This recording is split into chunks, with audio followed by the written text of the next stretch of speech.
The morning sun cast long shadows across the presidential palace in Ouagadougou as Ibrahim Traoré prepared for what would become the most dangerous day of his life. The young leader had risen early, as was his custom, to review intelligence reports that had been flooding in throughout the night. His security chief, Colonel Sankara, had been particularly insistent about a meeting that morning, though the details remained vague. Traoré stood at the window of his office, watching the bustling streets of the capital city below. Vendors were setting up their stalls, children were walking to school, and life continued its normal rhythm. He had no idea that 3 floors below, in the palace kitchen, a figure dressed in chef's clothing was carefully measuring a colorless, odorless powder into a small glass vial. The assassin had been planning this moment for weeks. Recruited by a shadowy network with ties to foreign intelligence services, he had infiltrated the palace staff under the identity of a tea specialist brought in to cater to the president's well-known preference for traditional Burkinabé tea blends. His real name was Marcus Dubois, a former French Foreign Legion operative who had transitioned into private contract work after his military service ended. Meanwhile, Colonel Sankara was making his way through the palace corridors, his expression grave. The intelligence he carried was fragmentary but deeply troubling. Intercepted communications suggested that someone within the palace walls had been compromised, though the exact nature of the threat remained unclear. He had spent the previous night cross-referencing staff records and security clearances, searching for any anomalies that might indicate a security breach. As Traoré continued his morning routine, reviewing economic reports and preparing for a scheduled meeting with regional governors, the palace kitchen was a hub of activity.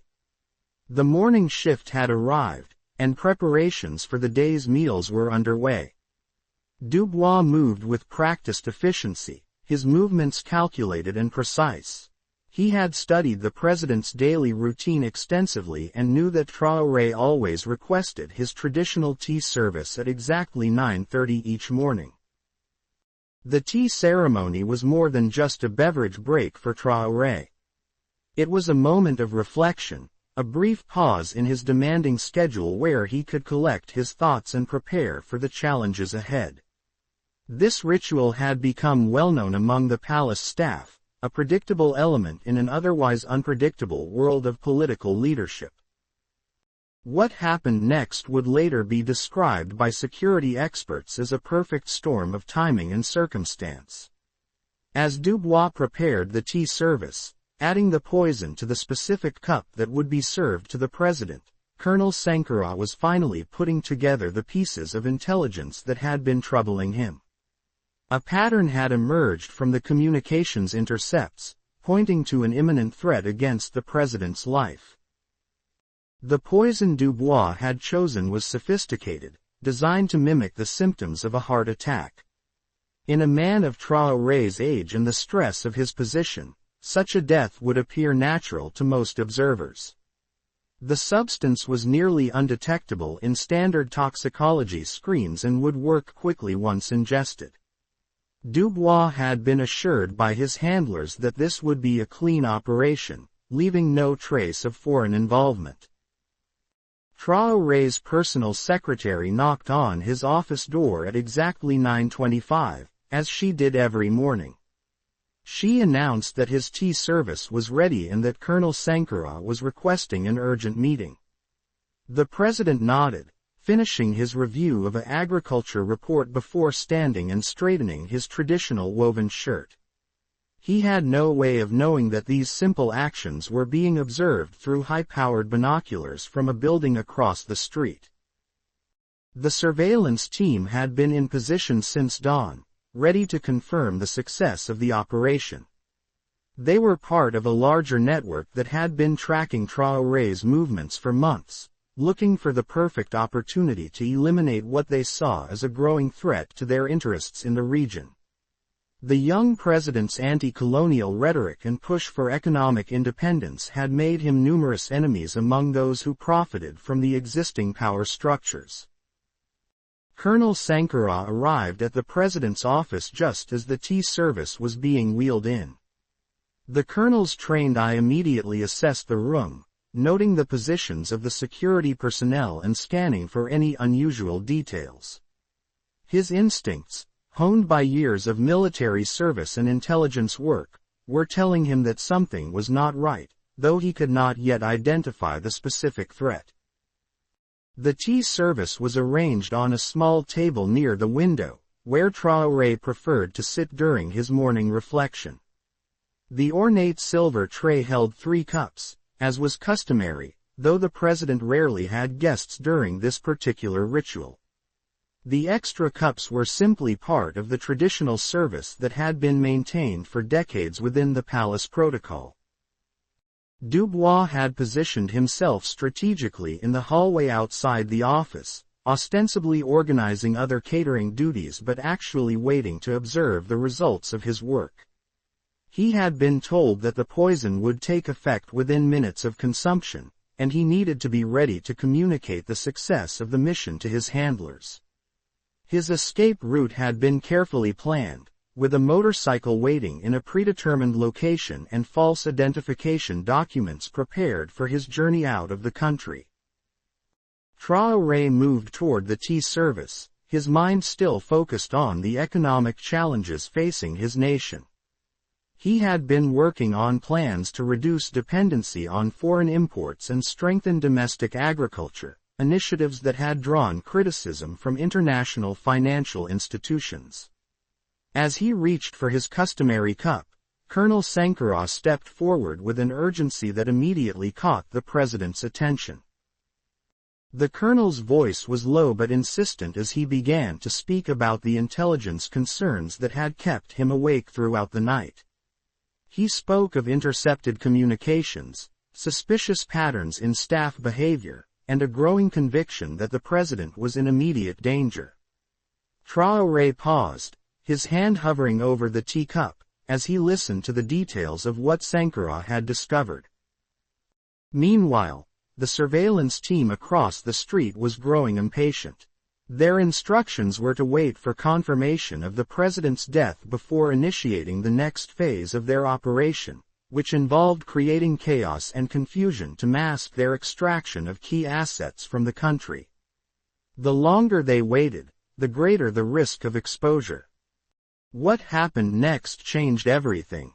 As Colonel Sankara continued his briefing, detailing his suspicions about palace security, a commotion erupted in the hallway outside the office. A young kitchen assistant, who had been observing Dubois' unusual behavior throughout the morning, had finally worked up the courage to report her concerns to a security guard. She had noticed that the new tea specialist had been asking detailed questions about the president's preferences and had been seen in areas of the kitchen where he had no legitimate business. The security guard, trained to take all such reports seriously, immediately radioed for backup and began moving toward the president's office.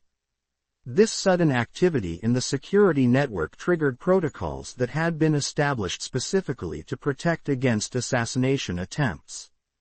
Within moments, additional security personnel were converging on the area, their movements coordinated through encrypted radio communications. Dubois, realizing that his window of opportunity was rapidly closing, made a critical error. Instead of maintaining his cover and attempting to blend in with the normal palace activities, he panicked and began moving quickly toward his planned escape route. This sudden change in behavior immediately attracted the attention of trained security personnel who had been conducting routine patrols throughout the palace. Colonel Sankara, still briefing the president on his security concerns, noticed the increased radio chatter through his earpiece. The pattern of communications indicated that a potential threat had been identified, though the details were still unclear. His military training kicked in immediately, and he moved to position himself between the president and the office door, his hand instinctively moving toward his sidearm. Traoré, recognizing the change in his security chief's demeanor, stepped back from the tea service without taking a drink. His own experience in military operations had taught him to trust the instincts of experienced soldiers, and Colonel Sankarah's concern was unmistakable. The president moved toward his desk, where emergency communication equipment would allow him to coordinate with his security forces if necessary. The palace security team, now fully activated, began implementing lockdown procedures that had been drilled extensively but never used in a real emergency. Key areas were secured, communications were restricted to encrypted channels, and a systematic sweep of all personnel began. The head of presidential security, General Ouedraogo, took personal command of the operation from the palace security center.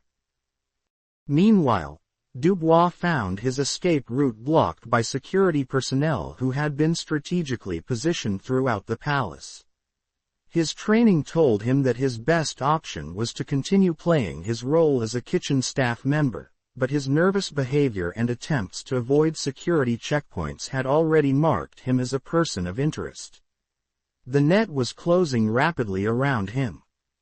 The young kitchen assistant who had first reported suspicious behavior was brought to the security center for detailed questioning.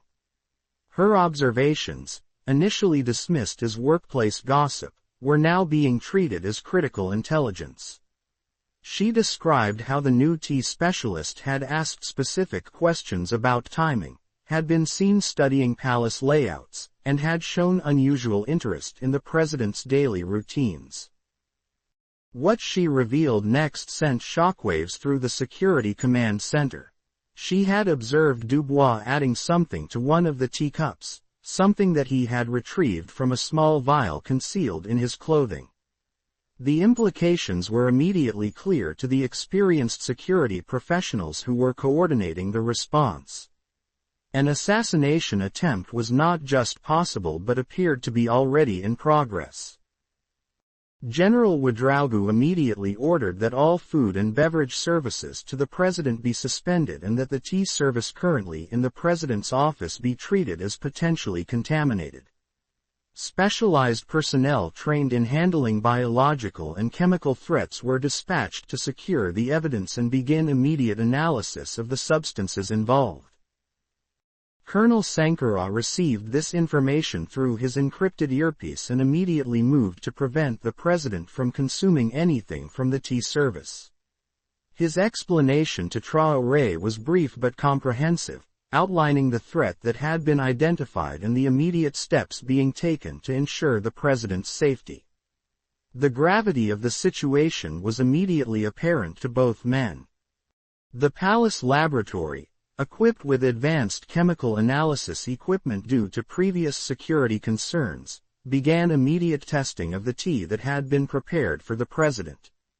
The technicians, working with samples that had been carefully collected by the security team, quickly identified the presence of a sophisticated poison that would have been fatal within minutes of consumption.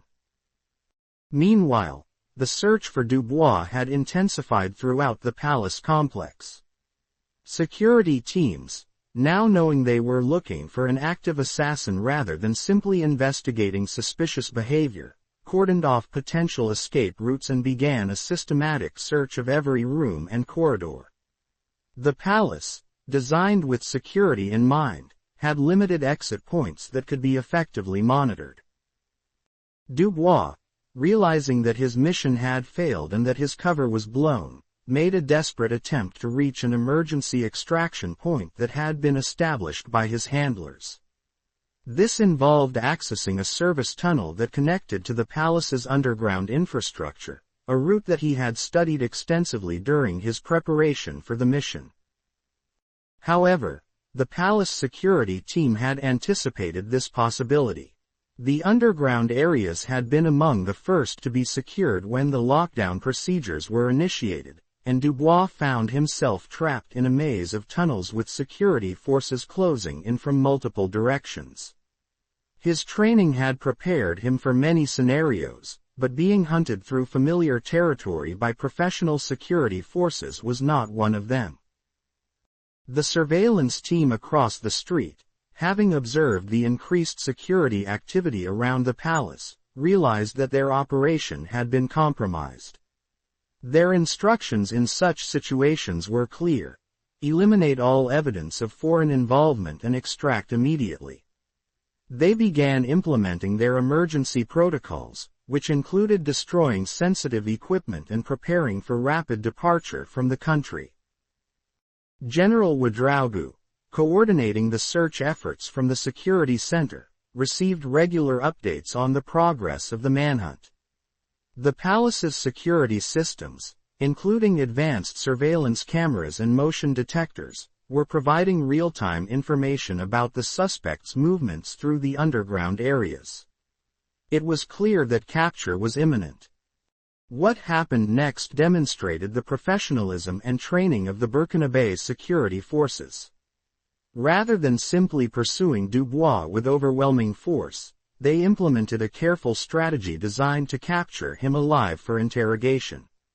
Understanding that a living assassin could provide valuable intelligence about the broader conspiracy, they used tactical patience to corner him without giving him an opportunity to harm himself or destroy evidence. Colonel Sankara, remaining with the president throughout the crisis, provided regular updates on the security situation while also beginning preliminary discussions about the broader implications of the assassination attempt. The identity of the would-be assassin, when revealed, would likely provide important clues about which foreign interests were behind the plot. The laboratory analysis of the poison revealed its sophisticated nature and foreign origin. The substance was not available through normal commercial channels and required specialized knowledge to prepare and deploy effectively. This information strongly suggested that the assassination attempt was not the work of domestic opponents but rather represented foreign interference in Burkina Faso's internal affairs. Meanwhile, in the underground tunnels, Dubois was making his final stand.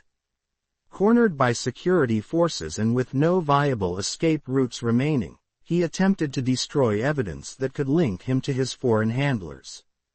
However, the security team had anticipated this possibility and used non-lethal methods to subdue him before he could complete this destruction.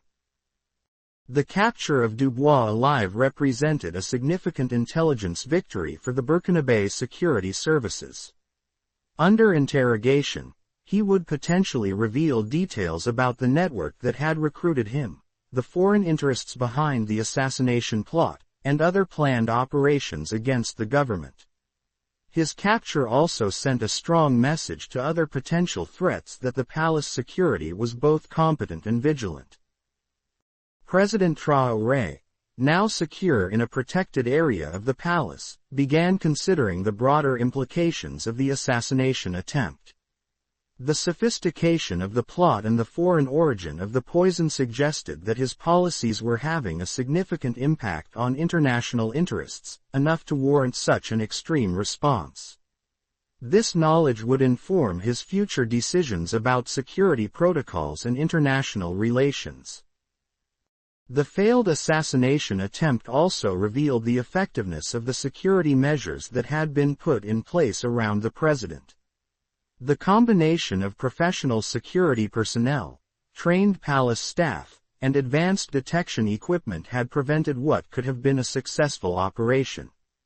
The system had worked as designed, though it had been tested under the most serious possible circumstances. General Ouedraogo began preparing a comprehensive report on the incident for presentation to the president and his senior advisors. The report would include details about how the assassin had infiltrated the palace, what security improvements could be implemented to prevent similar attempts, and recommendations for investigating the broader conspiracy behind the plot. The international implications of the assassination attempt were immediately apparent to the president's foreign policy advisors. The use of a foreign operative and sophisticated poison suggested state-level involvement in the plot, which would require a careful diplomatic response.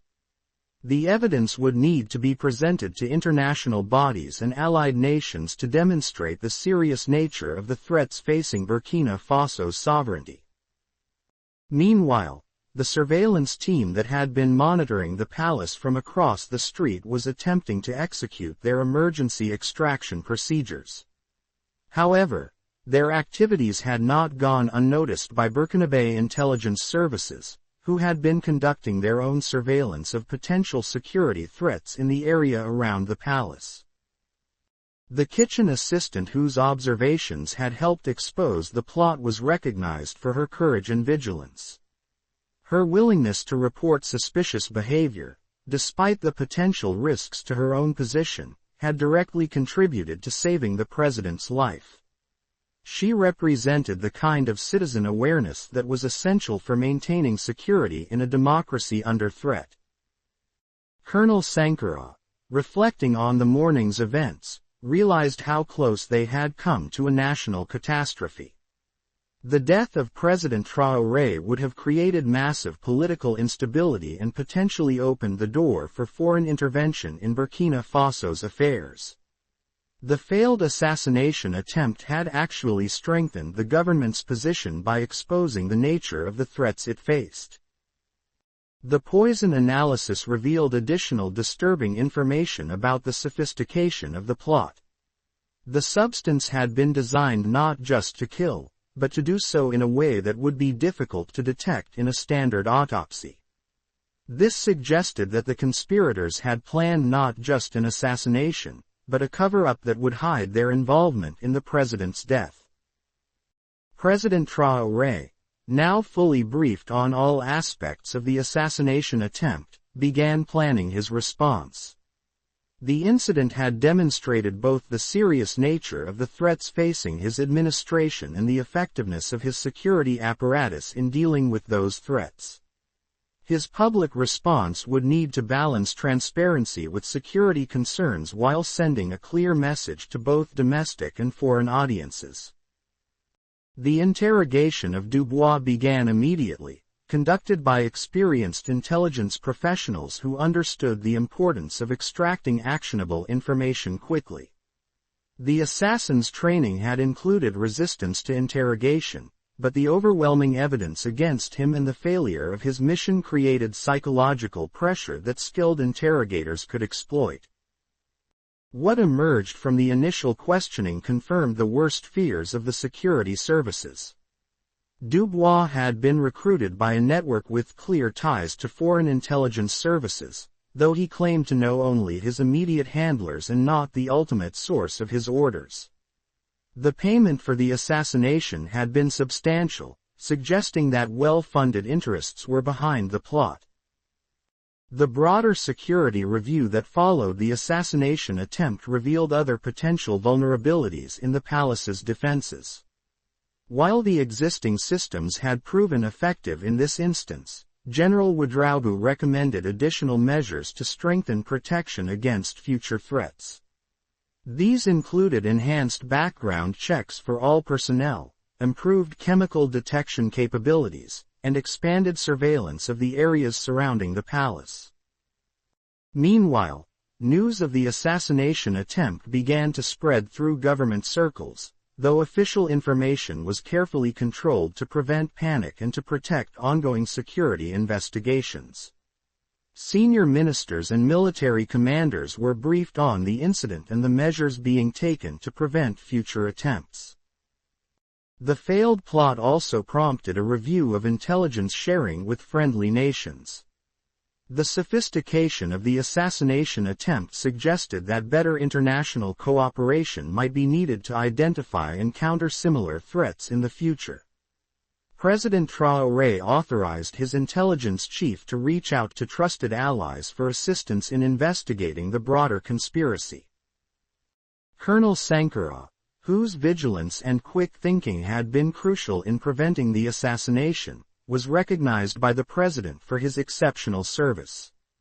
His ability to recognize the pattern of threats and act decisively had directly contributed to saving the president's life and protecting the stability of the government. The kitchen staff who had worked alongside the infiltrator were thoroughly investigated, though most were quickly cleared of any involvement in the plot. The incident highlighted the importance of proper security screening for all palace personnel and led to enhanced procedures for monitoring the behavior of staff members with access to sensitive areas. As the day progressed, the full scope of the assassination plot became clearer. Intelligence analysis revealed that the attempt on the president's life was likely part of a broader destabilization campaign designed to weaken Burkina Faso's independence and create opportunities for foreign intervention. The failure of this particular operation would likely prompt the conspirators to consider alternative approaches. President Traoré, reflecting on how close he had come to death, felt a renewed determination to pursue his vision for Burkina Faso's independence and development. The assassination attempt had demonstrated that his policies were having a real impact on entrenched interests, enough to prompt such an extreme response. This knowledge strengthened his resolve to continue on his chosen path. The investigation into the broader conspiracy behind the assassination attempt would continue for months, gradually revealing the full extent of foreign interference in Burkina Faso's affairs. The evidence gathered would eventually be used to expose the network of interests that had sought to eliminate the president and would help strengthen the country's defenses against future threats. Meanwhile, the palace slowly returned to normal operations, though with significantly enhanced security measures in place. The tea service that had nearly proven fatal was replaced with new protocols that included multiple layers of screening and verification. The morning ritual that President Traoré valued would continue, but with safeguards that reflected the serious nature of the threats he faced. The failed assassination attempt sent ripples throughout the region, demonstrating that the forces seeking to maintain colonial-era influence in West Africa were willing to use extreme measures to protect their interests. Other leaders who shared Traoré's vision for African independence took note of both the threat and the effectiveness of strong security measures in countering it. As evening fell on that dangerous day, President Traoré stood once again at his office window, looking out at the streets of Ouagadougou. The city continued its normal rhythm, its people unaware of how close they had come to losing their leader. The president's survival ensured that his vision for Burkina Faso's future would continue, despite the powerful forces arrayed against it. The lessons learned from the assassination attempt would reshape security protocols not just for the president but for the entire government. The incident had demonstrated that the threats facing Burkina Faso's independence were real and immediate, requiring constant vigilance and professional security measures to counter effectively. What had begun as a routine morning had become a defining moment in President Traoré's leadership, demonstrating both the serious nature of the opposition to his policies and his administration's capability to defend against even the most sophisticated threats. The poison tea that could have ended his life instead became a symbol of his survival and determination to continue fighting for his country's sovereignty. If you enjoyed it, please like, share, and subscribe to FictionWire Africa. This is a fictional story created purely for entertainment.